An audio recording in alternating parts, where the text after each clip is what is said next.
Is there any better way of upping the ante in a video game than having your character square off with a literal god? When it comes to modern action RPGs, boss fights often feel just as essential as an element as the jump button. Sometimes it'll simply be a bigger and scarier enemy than usual, other times it's a mysterious doppelganger that mimics your every move. And every so often, just when you think you've had everything humanely possible thrown at you, the game will, of course, decide to pitch you against some kind of mythical force of nature from the dawn of time itself.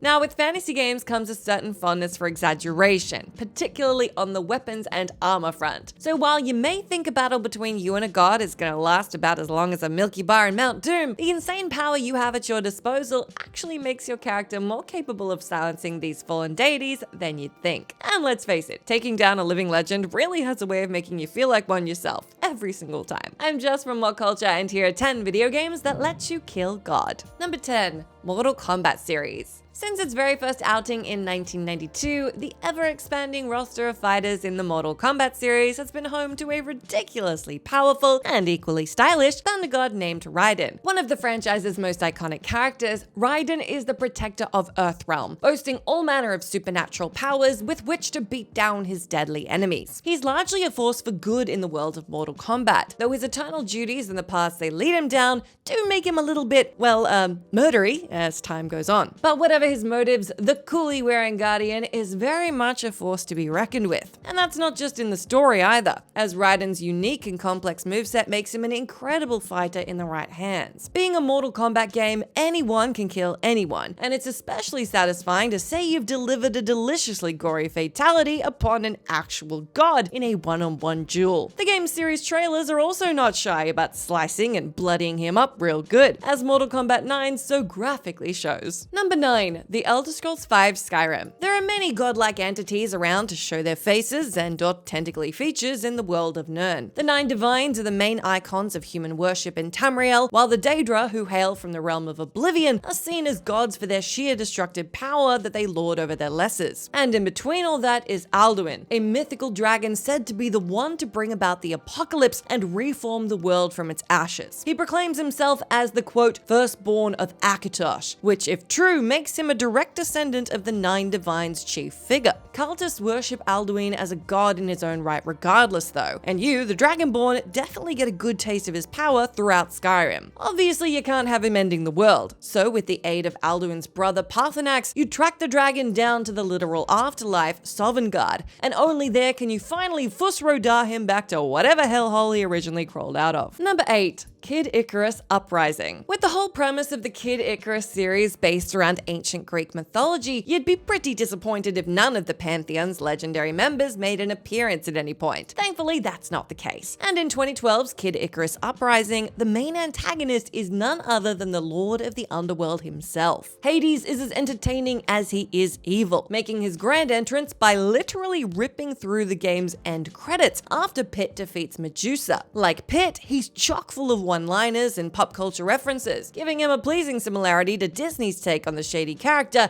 in 1997's Hercules. Pit takes up the 3 sacred treasures to defeat Hades, but a single blow from his godlike opponent leaves him virtually weaponless. Later on, he's given the Great Sacred Treasure as a replacement, which looks to be doing the trick until Hades ends up destroying that too. Not completely, as luck would have it, and while Hades is distracted, Pit charges up a surviving cannon on the suit, firing it on the unaware foe and blowing him into next week. But is this the end of Hades? Stick around after the real end credits to find out. Number 7. Shadow Hearts. Shadow Hearts may not have enjoyed the kind of success that the likes of Final Fantasy and Chrono Trigger did, but its distinctive turn-based gameplay and eerie pre-rendered environments make for a uniquely haunting immersive experience, not to mention the fact that you get to kill an alien god at the end. The big bad of the game, Albert Simon, is yet another fan of the familiar, build a new world from the ashes of the old one philosophy. And it just so happens he's got friends in high places, very high places, who are more than able to pull that off. The final act has him summon the Meta God, a Lovecraftian monstrosity from the vast reaches of the cosmos, and meeting it halfway in space, it's up to the player's party of fighters to snuff it out before it can carry out its duties. Not a conventional god by any means, and you do have to wonder just what everything else in the Meta God's galaxy looks like, but upon defeat, Yuri is given the title of Godslayer, really cementing the fact fact that you've just done away with something 1,000 times more powerful than you. Number 6, Super Smash Bros. Series. It's quite surprising that a fighting game series with no real story most of the time has as many recurring enemies as it does. And while there are a fair few villainous characters of the Smash Bros. Series that would qualify for this list, none have been a more mysterious and prolific threat than Master Hand. The name says it all, for the Master Hand is literally just a disembodied right hand wearing a white glove. You never really find anything out about this being, save from the fact that it created the world in which these games exist, which is what makes its sheer power so intriguing. There does exist a left-hand counterpart named Crazy Hand, who's introduced in Super Smash Bros. Melee, but it's pretty clear just which of these maniacal mitts is in charge here. In all of its appearances, the Master Hand hovers in the corner of the arena, where it can launch punches, slam down from above, and shoot deadly beams of energy from its fingertips. It takes a good degree of skill to dodge these attacks, let alone deal some of your own. But when you finally best this enigmatic body part, you'll feel like a true legend. Number 5. Final Fantasy IX. There does seem to be a recurring theme in JRPGs of gods being able to be taken down by the quote, power of friendship. An overly cynical observation this may be, but regardless, Final Fantasy IX is one that opts for another mythological character being the final obstacle between you and the end of the game. All throughout Final Fantasy IX, your party is led to believe that their main threat is a man named Kuja, an eccentric sorcerer whose sights are set on ruling the world of Gaia. And sure, you do chase him all the way through to the Crystal World to call him out on his craziness, but as he's defeated, in strolls something far, far worse. His fear of dying has summoned Necron, a Stygian entity intent on destroying all life to end everyone's suffering. Clearly your party has no tolerance for all this melodrama, so they put him to the sword, spear, and sorcery in a pretty tense endgame showdown. He could have done with a bit more build-up in fairness, but whichever way you look at it, you've just killed a god, so feel good about that. Number 4, Xenoblade Chronicles. In some religions, the creator of the universe is also prophesized to be the destroyer, and in the case of Xenoblade Chronicles, this universe's creator just happened to acquire that title by destroying the old one. Originally a human scientist named Klaus, Lord Zanza became the ruler of a new universe created through an ambitious experiment. He possesses the game's protagonist Shulk as a child, and communicates with him years later in the body of a giant named Arglas. When Arglas is killed, Zanza is reborn as an angelic humanoid with a slight resemblance to Shulk. After the final battle, Shulk's Monado sword is imbued with the power to kill gods, and unsurprisingly, he proceeds to do just that with one clean slice. Number 3.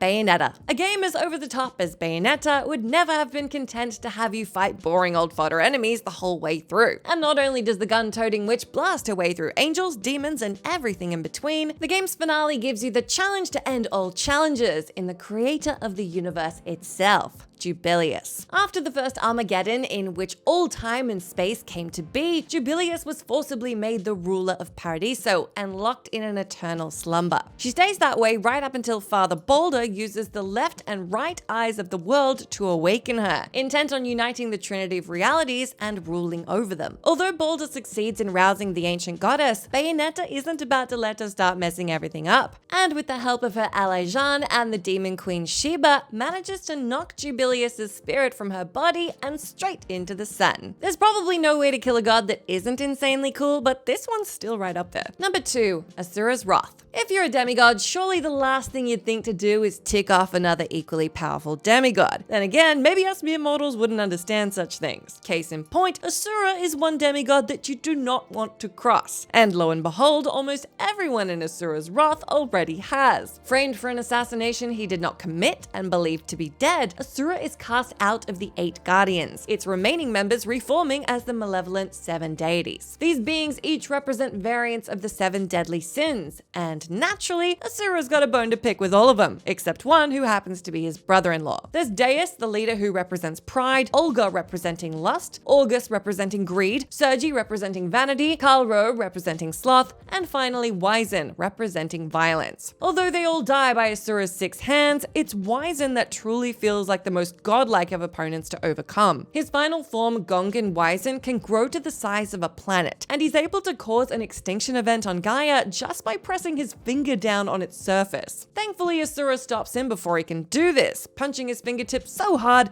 that it actually causes Wyzen to implode into it. Number 1. God of War 3. There's nobody else in the entire world of gaming with a greater amount of gods among his body count than Kratos, the eponymous God of War. The 3 original games see Kratos virtually empty the entire Greek pantheon of its inhabitants, and as violently as possible. Given that ripping apart figures straight out of legend is the angry psycho's whole shtick, you just knew that Zeus, king of the gods, and Kratos' father would be another one to bite it before the series' end. When Kratos opens Pandora's box, the fear and corruption inside is spread to the gods of Mount Olympus, and in time, Zeus allows himself to be consumed by it entirely. Thanks to time travel, Kratos launches an assault on Olympus with the assistance of Gaia and the Titans, and although it takes a good couple of tries, pins down his father and stabs him with the blade of Olympus. Zeus isn't about to go down easily, however, and his spirit traps Kratos in a realm of fear, which Kratos can only escape with the power of hope. The spirit is forced back into Zeus's body, and Kratos proceeds to beat 7 bells out of the corrupted God King. It never pays to bet against a seasoned God killer, no matter how powerful you are, and Zeus found that out in the most brutal of ways. That's the end of our list, but let me know down in that comment section, what is your favorite time you killed a god in a video game? As always, I've been Jess from WhatCulture. Thank you so much for hanging out with me. If you're liking, come say hi to me on my Twitter account where I'm at Jess McDonald. Make sure you stay tuned to us here for plenty more great gaming lists. Thank you.